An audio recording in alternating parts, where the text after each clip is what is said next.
before we begin, I want to ask you for something simple. You don't have to believe anything I'm about to say. You don't have to agree. You don't have to reinterpret your life. You don't have to turn this into a philosophy, a theory, or a truth. All I'm asking is for this. Just watch how your body responds as we move through it. Because the story we're about to explore isn't really about monsters or powers or another dimension. It's about something far more familiar. It's about what happens inside a human being when life becomes overwhelming, and the mind does what it always has done to survive. Psychology has a name for this. It's called parts. Not multiple personalities, not pathology, just parts. The part of you that protects, the part that feels too much, the part that learned to shut down, the part that fantasizes, the part that stays strong, the part that holds pain quietly in a back room. And beneath all those parts, according to modern trauma psychology, there's something else. A steady center, a calm awareness, a sense of you that isn't reactive, isn't panicked, isn't trying to fix anything. Some models call it self, not ego, not personality, just presence. You've probably felt it before. Maybe in nature. Maybe holding your child. Maybe after grief. Maybe during a quiet moment when everything just settled. This isn't spirituality. And it isn't fiction either. It's how the nervous system organizes itself under stress. And here's where Stranger Things becomes interesting. Because whether the creators intended it consciously or not, the show follows this internal map with startling precision. Every monster, every gate, every possession, every other world. They all follow the same psychological pattern that shows up in real human lives. So as we walk through this story, season by season, don't watch it like a fan theory. Watch it like a mirror. Not asking, is this true? But asking, does this feel familiar? And if at any point something feels uncomfortable, confusing, or emotional, that's not a problem. That's usually a sign we're close to something important. So why don't you relax, take a breath. You don't need to defend anything here. You don't need to explain anything. Just stay curious. Let's begin at the beginning. Before the monsters. Before the gates. Before the noise. With the part of the story that exists before anything went wrong. Chapter 1. The Split. Before anything breaks, there is wholeness. Not a personality. Not a role. Not a story. Just presence. That's where Stranger Things actually begins. Not in Hawkins. Not in a lab. Not in the woods. But in that quiet place before anything goes wrong. The part of us that exists before fear, before memory, before we learn how to survive. In the first episode, everything is still intact. Kids at a table, dice rolling, imagination flowing freely but safely. Inside a container. Parents moving through the routines. Life is ordinary, predictable, boring even. And then something small happens. Not the monster, not yet. A child disappears. And this is important. The system doesn't react immediately with panic. It reacts with confusion. Phones don't work right. Lights begin to flicker. People sense something without knowing what it is. That's how trauma actually enters the nervous system. Not as a scream, but as a static. Will doesn't die. He doesn't vanish completely. He just slips sideways into a place that looks exactly like home. But it isn't alive anymore. Same rooms, same walls, same memories, but frozen. This is the first fracture, the moment the psyche creates a parallel space to hold what it can't process. The upside down isn't evil, it's protective. It's where the system stores something too overwhelming to feel at all at once. And notice who senses it first. Not the adults, not the authorities, not the people with power. It's the kids. Because kids still live closer to the self, closer to the layer where imagination, sensation, and the truth haven't been separated yet. Joyce doesn't go crazy because she's weak. She's the first adult whose protector fails just enough for her to listen. She doesn't demand answers. She doesn't force logic. She follows sensation. Lights blink. Walls hum, even move. Electricity becomes language. And this is the first hidden truth of the show. Before trauma has words, it communicates through the body, through flickers, through rhythm, through sensation. That's why Will doesn't speak clearly at first. That's why he can't just come back. The system hasn't figured out how to translate the signal yet. Meanwhile, another presence appears. Quiet, watchful, untrained in normal life. She doesn't talk much. She doesn't perform. She doesn't explain herself. She notices. She knows when something's wrong without needing evidence. Her power doesn't come from anger. It doesn't come from fear. It comes from stillness. She doesn't chase the monster. She doesn't hunt.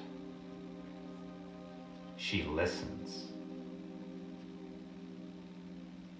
And that's why she can find Will when no one else can. Not because she's stronger, but because she isn't fragmented yet. She hasn't learned to split herself to survive. But the system doesn't trust that kind of knowing.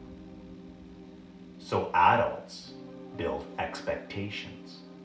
Scientists build cages. Authorities, well, they build stories. And the more they try to contain what happened, the more the fracture resists. There's a moment that almost everyone misses. Back in the very first episode, before the lab, before the portals, before the mythology, the kids are playing Dungeons and Dragons. Will rolls the dice. It lands on an 11. And he still loses. That's not foreshadowing the monster. It's foreshadowing the truth. The self doesn't win in systems built around fear.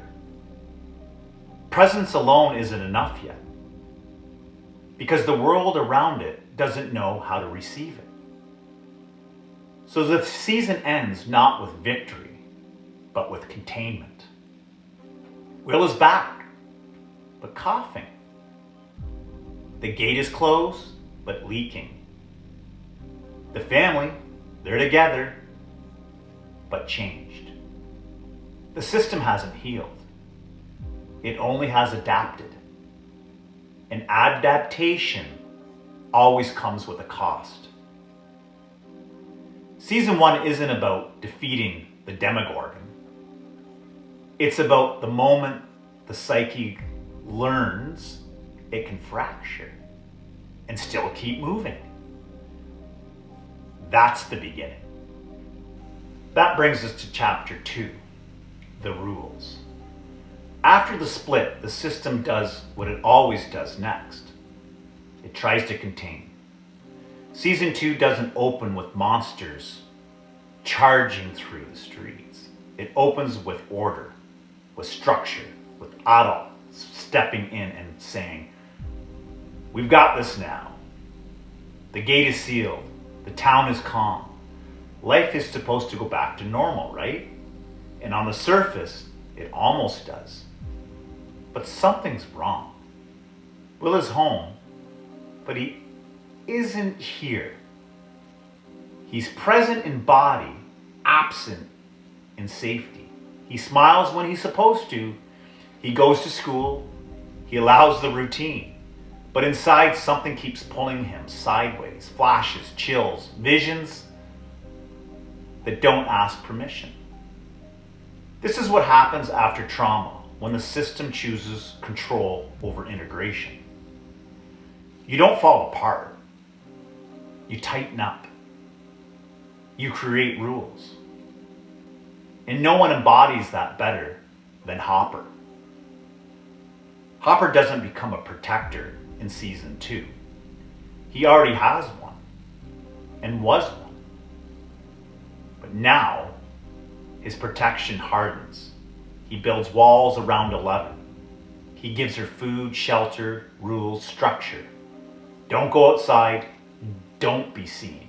Don't use your powers. He's not cruel. He's terrified, because he knows what happens when chaos breaks loose. And he believes safety comes from containment. This is a familiar phase for anyone who's been hurt. After the shock, we don't want freedom. We want predictability. So we lock parts of ourselves away, not because they're dangerous, but because they're powerful and we don't trust the world to hold them. 11 doesn't lose herself in that cabin because Hopper is bad. She loses herself because the rules without relationship feel like a prison. And while all this is happening, something else is spreading beneath the town. Not attacking, not roaring,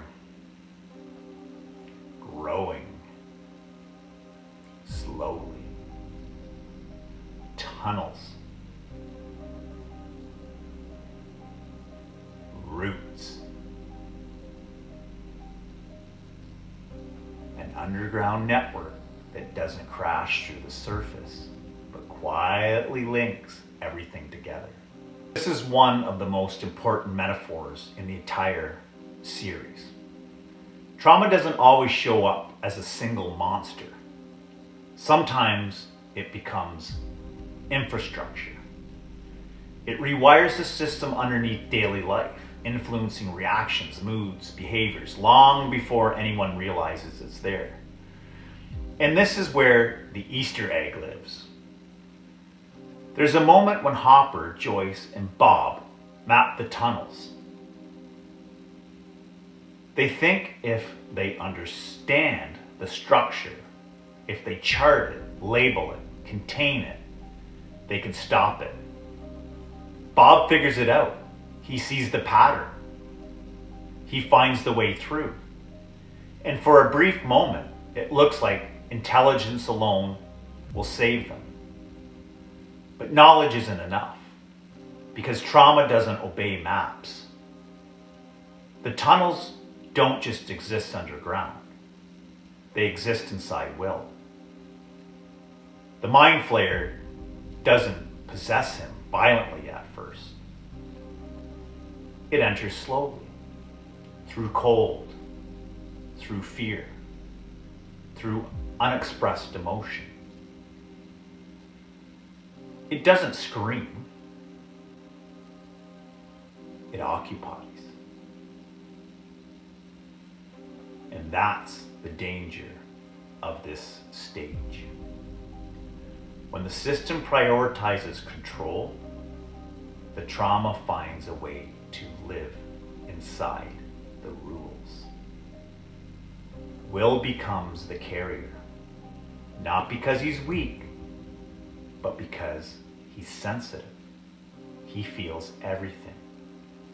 He's the part of the psyche that still has access to raw sensations. And that makes him both vulnerable and essential. Everyone keeps asking him, "What did you see?" But no one asks him, "What did you feel?" So the system escalates. They burn the tunnels. Fire, aggression, brute force. And it works. Temporarily. Just like it always does.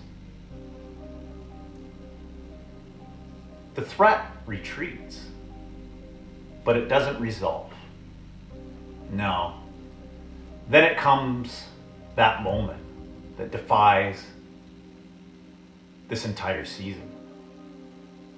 11 leaves the cabin, not to fight a monster, but to look for herself. She meets another version of survival, a different strategy entirely. One that doesn't hide, one that doesn't obey, one that doesn't freeze. This is the first glimpse of the illusion as protection, identity, rebellion, fantasy, reinvention. Not healing yet, just escape. And when she returns, something has shifted. She doesn't come back more obedient. She comes back more present. She uses her power not recklessly, not explosively, but precisely. And here's the quiet truth of season 2. The system doesn't heal yet, but it learns something critical. Rules alone don't create safety. Containment without connection breeds resentment. Control without self creates possession. The season ends with a dance. Lights. Music. Teenagers moving awkwardly towards each other. And above them, unseen, unresolved, the shadow still watches. Not attacking. Waiting.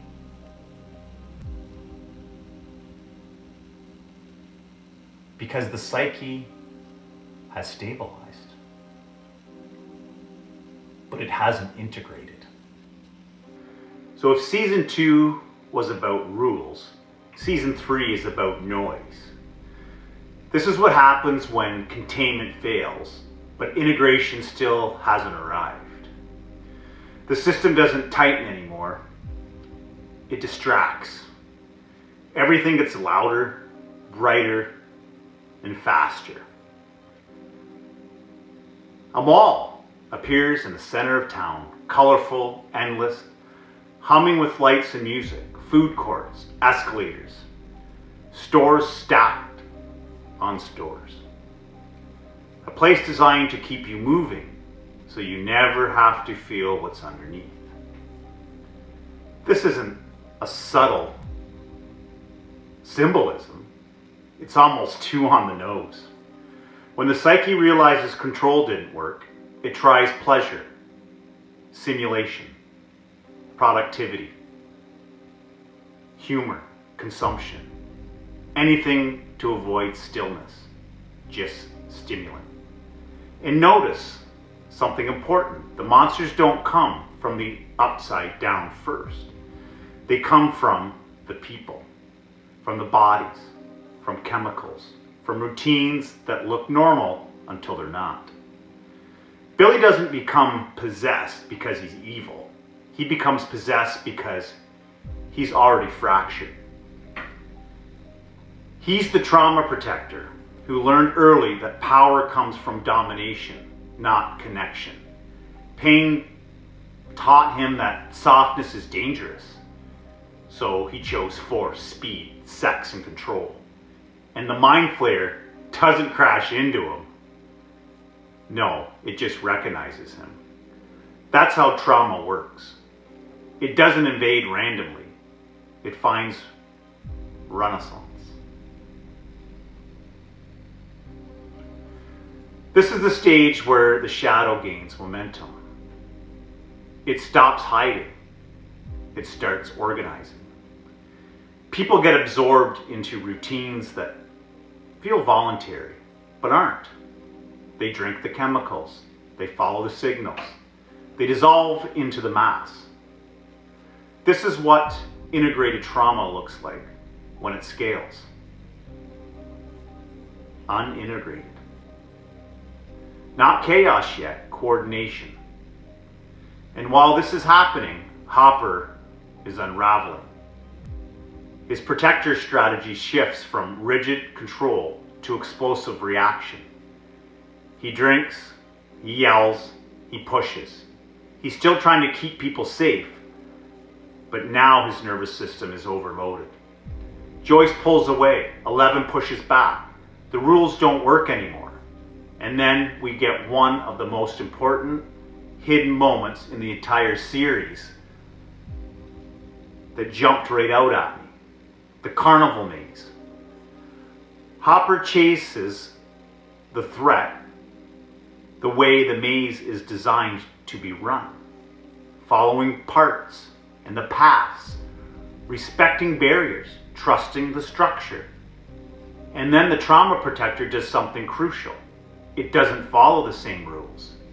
It jumps the walls like a straight line, no hesitation, like the maze didn't even exist in logic. This is the clearest depiction of trauma-driven energy in the show. Healthy systems move through complexity. Trauma cuts right through it. It bypasses reason. It ignores boundaries. It goes straight for the exit or the target. And Hopper loses. Not because he's weak, because he's still playing by rules trauma doesn't recognize. Meanwhile, 11 begins to lose access to her power. It's not because she's failing, but because she's forcing. She's pushing from will instead of presence. And self doesn't operate that way. Self emerges when the system feels safe enough to stop trying. Billy becomes the mouthpiece for the shadow here. When he speaks to 11, he doesn't threaten her like a monster. He excuses her. He tells her she's broken. that she opened the door, that she's responsible. This is how trauma talks. Not with logic, with shame. And notice how the season resolves. Not with 11 overpowering the monster, but with memory, with witnessing. With Billy seeing his own childhood, not as a weapon, but as a simple truth. For one moment, the trauma protector remembers why it exists. And in that moment of recognition, he lets go. Even if it was just for a moment. He doesn't get redeemed. He doesn't survive. But in the end, he stops. And that's very important. Sometimes the first healing isn't integration. It's interruption. The mall collapses. The spectacle ends. The distraction burns itself out. And what's left is grief. Season 3 ends not with celebration, but with loss. Hopper is gone. Joyce leaves town. The group starts to fracture. Because once distraction fails, the system has no choice but to face what has been avoiding. And that's where the story turns inward. Chapter 4, the voice beneath the noise. If season 3 was distraction, season 4 is revelation. This is the moment the psyche stops running. The mall's gone. The noise has burned itself out. The system can't numb anymore. So something else happens. Time begins to slow. Clocks appear. Not metaphorically, literally. Grandfather clocks. Chimes. Tick, tick, tick, tick, tock, tick, tock. The sound of time returning. Because trauma lives outside of time. And healing begins the moment time comes back online. This is the season where the shadow stops acting like an animal and starts speaking like a philosopher. Vecna doesn't roar. He begins to explain things. He tells stories. He builds logic. He frames himself as inevitable. This is very crucial. Unintegrated trauma doesn't just hurt, it rationalizes. It rationalizes and it creates meaning systems. It explains why the world is broken and why it must be remade. Henry isn't born a monster. He's born sensitive. And that matters. He feels too much. He feels the world around him. He sees too much. He sees what's behind the curtain. He notices the falseness in the adults, the performances, the routines, the lies everyone agrees to call normal. But there's no self present to help him metabolize that awareness. So the awareness curdles. Pain plus insight without integration becomes contempt. And contempt eventually becomes annihilation. This is the danger zone, not ignorance, but insight without grounding. That's why Vecna's victims aren't random. He doesn't choose people who are shallow. He chooses people who are already fractured. People carrying guilt, shame, unprocessed grief. He doesn't create their pain. No. He enters through it. And look how he kills. Not with his claws, not with his teeth, or his monstrous strength. It's with memories. He freezes them in the moment they couldn't escape. This is the trauma at its purest. The body immobilized, the mind looping, the nervous system trapped between fight and flight with nowhere to go. The upside down here is no longer just a place. It's a state. And Max is the key. Max isn't weak. She's not chosen because she's fragile. She's chosen because she's honest. She feels her grief. She doesn't hide from it. She doesn't perform strength. And that makes her visible to the shadow. This is one of the hardest truths about healing. When you start telling the truth, the shadow notices. But here's the turning point. Music. Running up that hill isn't a soundtrack moment. It's a nervous system intervention. Music bypasses language. It bypasses cognition. It goes straight to rhythm, memory, and body. It reconnects Max to time.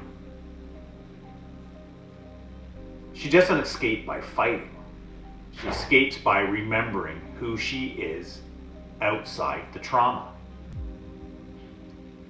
And she runs. But she doesn't run away from the monster. Where she runs is towards her own life. This is the first true act of integration in the series. Not victory, not re-entry. Meanwhile, 11 is doing something just as important, but quieter.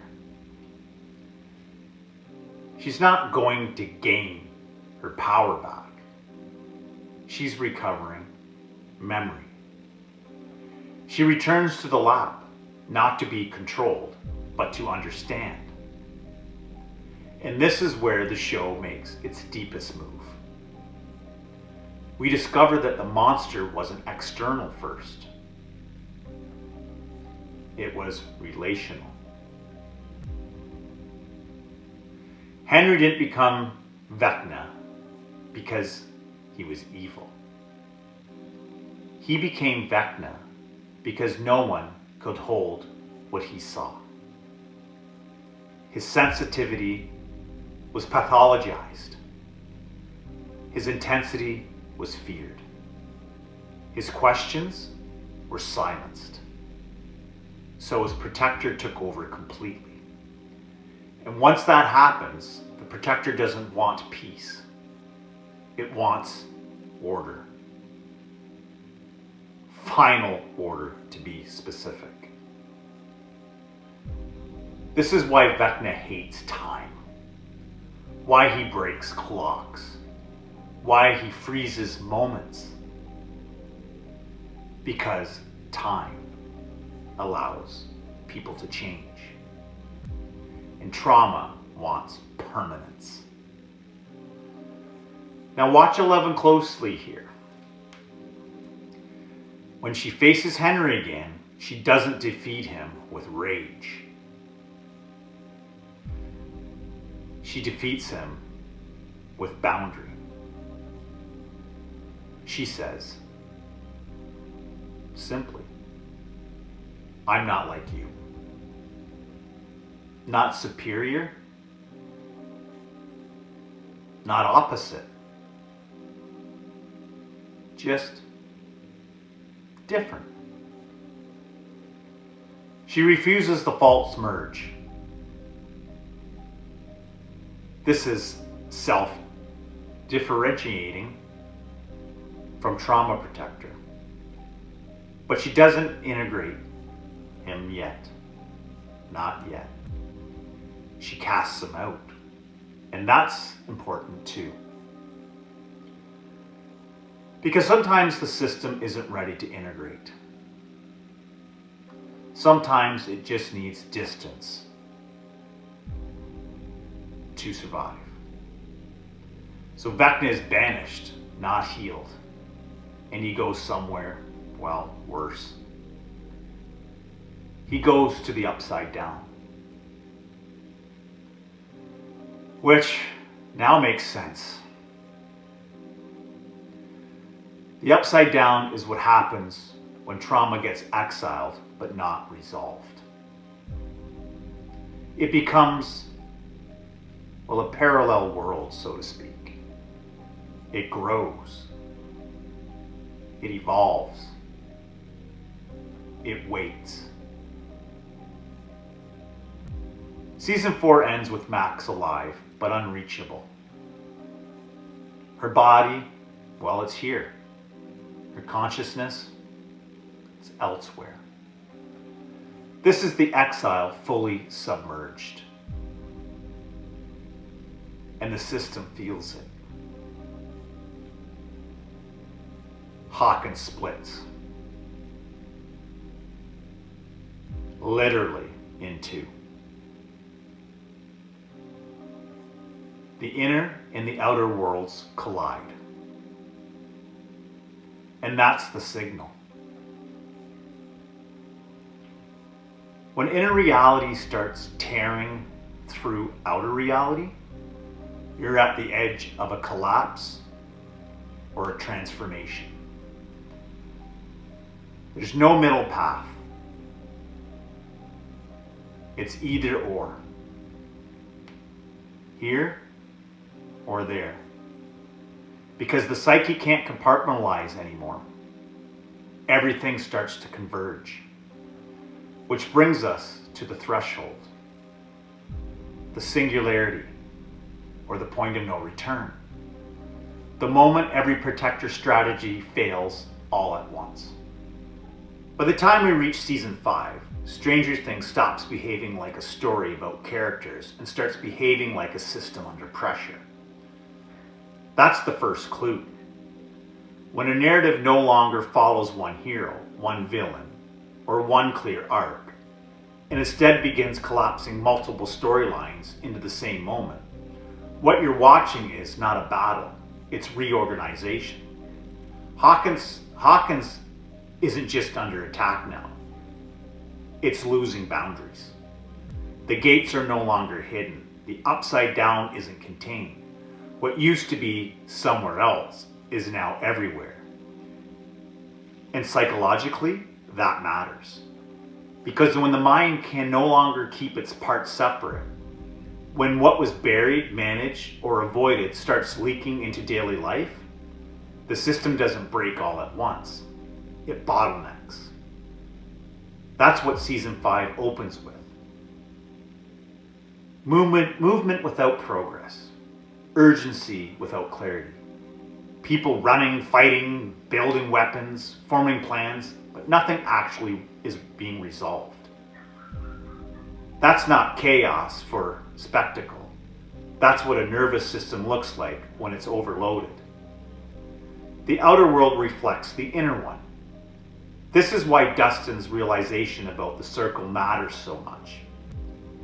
He doesn't discover a straight line, a weak point, or a tactical advantage.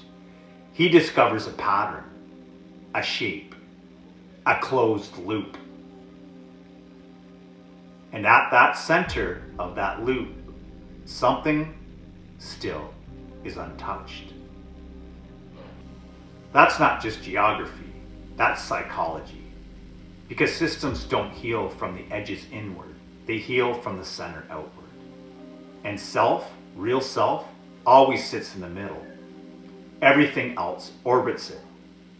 Vecna believes this is his moment. From his perspective, he's finally been proven right. Structures fail, authority collapses, people panic, and time begins to fracture. This is exactly how trauma-driven protector interprets the world when it takes control. See? It was always broken. Let me start to run things now. I can fix the world. I can fix anything. But what Vecna never understands is this. Control is not the same as coherence. While he spreads outward, trying to dominate the external world, something else is happening that he cannot enter. Max. Max isn't being held hostage in the way people assume. She's not trapped behind a locked door waiting to be rescued. She's frozen. She's in the one place trauma protectors cannot go, the original wound. Untouched by strategy, rage, or meaning making. She's in the cave. That's why Vecna recoils. That's why he circles, but he does not enter. And he's so scared he's trembling. Because if he went in there, he would have to face the moment before he became necessary. And trauma protectors never want to see that. So while the town builds weapons, while the military fires devices meant to suppress or control 11, which psychologically represents external systems trying to regulate something they do not understand, 11 does something different. She stops moving outward. She goes inward. Not to fight, not to overpower, not to destroy, but to locate. This is the shift that defines Season 5. Earlier seasons taught 11 to aim, to strain, to push harder. Season 5 teaches her to stay. She doesn't chase Vecna into a spectacle. She follows the quiet pull towards Max. And she doesn't go alone. This is where 8 finally matters. 8 doesn't return as a warrior or a rival. She returns as a translator of inner space. Her gift was never deception. It was perception. She knows how the inner world works. She knows how belief shapes experience. She knows how to approach pain without shocking the system.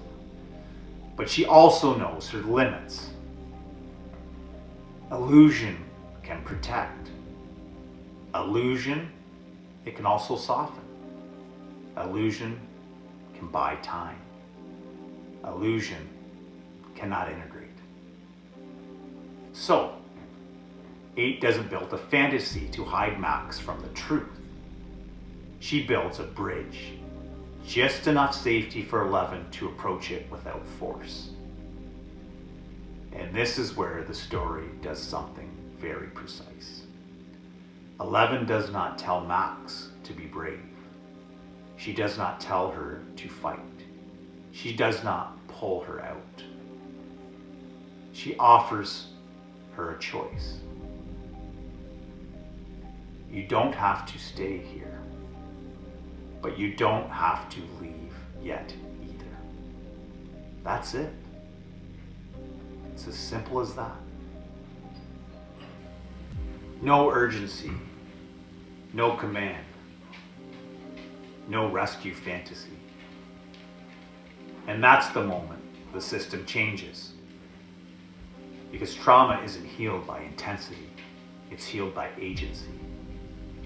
As Max begins to remember herself, not just the pain, but the friendships, the anger, the love, the parts of her that existed before everything narrowed, Vecna's influence weakens with a single blow without a single blow being struck. Not because he's defeated, but because he's no longer needed. That's the difference. When 11 meets Vecna again, there's no escalation. He speaks. He accuses. He justifies. And none of it sticks. Because self doesn't argue with protectors. Self witnesses without merging. And witnessing without fear is what ends control. Vecna isn't destroyed. He stood down. Return to proportion. Outside, this looks like chaos settling, storms closing, structure stabilizing, people coming back online. Inside, it looks quieter than anyone expects. And then the story does what all good myths do when integration completes. It returns to the beginning. But not as a reset, as a recognition. The table, the game, the circle of friends. Not to escape reality, but to begin to share it. Play doesn't mean denial. Play means safety has returned. And for the first time, the system is whole enough to imagine without needing monsters to carry the pain. That's the convergence. Not inner versus outer. Not good versus evil. But a system remembering its center.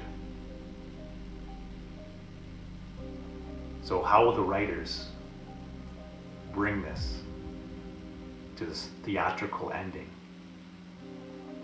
I'm not sure how it'll look, but I know I can give you the map, and that's what I've done. So just watch it with these new eyes, and maybe watching it in that center, you'll see Stranger Things differently. If you're still here at the end of this, I want to say something gently. You don't need to fully understand what you just heard for it to actually matter. Stories like this don't land as ideas at first. They land as recognition. And that's because self doesn't live in language. It lives in a pattern. From the very beginning of Stranger Things to wherever it finally ends, the shape was already there. Not because the writers predicted everything, but because all human stories draw from the same internal map. Self stands at the beginning. Self stands at the end. And the story unfolds so it can be experienced by itself in between. That's why we tell myths. That's why we watch shows like this. That's why the same pattern keeps appearing across cultures, centuries, and genres. Not because monsters are real, but because what creates monsters is. Every one of us starts close to self, before the teasing, before the rejection, before the moment we learn to become someone else just to belong. Then something happens. A protector forms, then another, and another, and another, and another, and another. And eventually we forget where the center was. So we search for the meaning outside of ourselves, in work, in certainty, in money, in systems that promise safety but never quite deliver it. Stranger Things isn't really about defeating darkness. It's about what happens when we stop letting fear organize our lives. And the uncomfortable truth is this. At some point, almost all of us become the thing we were afraid of, not because we're broken, but because we're trying to survive. Integration isn't erasing that. It's bringing it home. So when you watch the final episodes, whether they look exactly like this or not, don't just watch the monsters, the battles, or the endings. Watch for the patterns. Watch who stops fighting. Watch who starts listening. Watch what happens when the center holds. Because the real upside down isn't another dimension. It's the part of us that froze when we were too young to choose. And the real ending isn't victory. It's remembering. Same world, same people, the same life. But a different presence is now running it. And maybe, just maybe, this isn't the end of the beginning, as Jijo would sing. Maybe it's the beginning of the end. Or maybe we'll all just end up with a cheesy ending after all. Either way, thanks for sitting at Dark Horse's table and enjoy the show.